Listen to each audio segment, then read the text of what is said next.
Arif Tirtana, Kompas TV, Makassar. Saudara, 72 siswa SMA Negeri 5 Kota Bengkulu dikeluarkan secara sepihak oleh sekolah.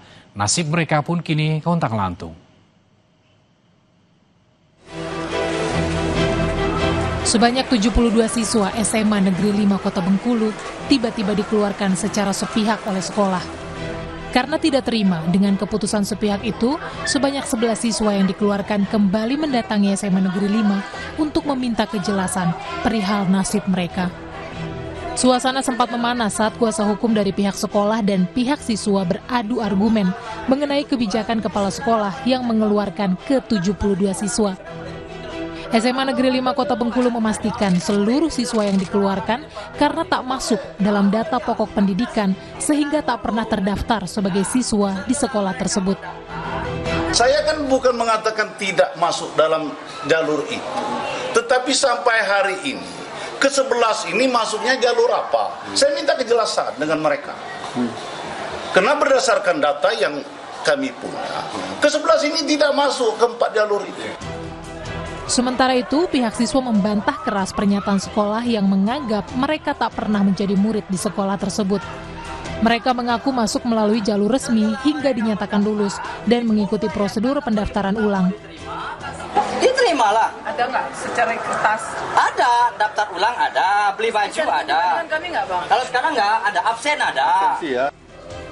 Didampingi wali murid dan kuasa hukum, sebanyak 11 siswa SMA Negeri 5 Kota Bengkulu yang dikeluarkan dari sekolah mendatangi Ombudsman pada Senin pagi. Mereka meminta Ombudsman segera menindaklanjuti laporan maladministrasi. Para siswa masih berharap untuk bisa belajar di SMA Negeri 5 Kota Bengkulu. Bayazir Al-Rahyan, Kompas TV, Bengkulu. Seorang pria di Sidoarjo, Jawa Timur memilih tinggal di sebuah rumah pohon selama belasan tahun. Rumah pohon itu dibentuk dengan memanfaatkan akar beringin. Sebuah rumah pohon berdiri di Dusun Nganting, Desa Kenongo, Tulangan, Sidoarjo, Jawa Timur. Rumah pohon ini dibuat oleh seorang warga bernama Jalal yang bersama teman-teman telah menanam pohon beringin di lokasi ini puluhan tahun silam.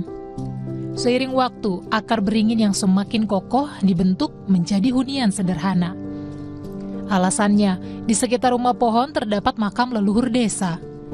Ia ingin mengabdikan diri untuk merawat makam tersebut.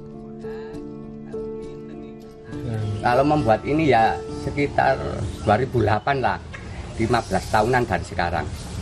Termasuk yang nanam pohon ini jenengan juga ini? Iya, sama teman-teman yang senang sama sini. Ini tiap hari di sini tinggal atau gimana Pak Jalal? Tiap hari ya di sini karena aktivitas saya di sini di lingkup area sini. Meski sederhana, Jalal berupaya menjadikan rumah pohonnya tetap nyaman. Sudah belasan tahun, Jalal menghabiskan sebagian besar waktunya tinggal di rumah tersebut.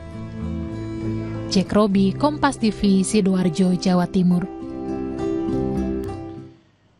Petugas damkar melepaskan cincin di jari seorang pelajar di Sukabumi karena cincin teman yang ia coba tersangkut di jarinya. Usai jeda kami kembali.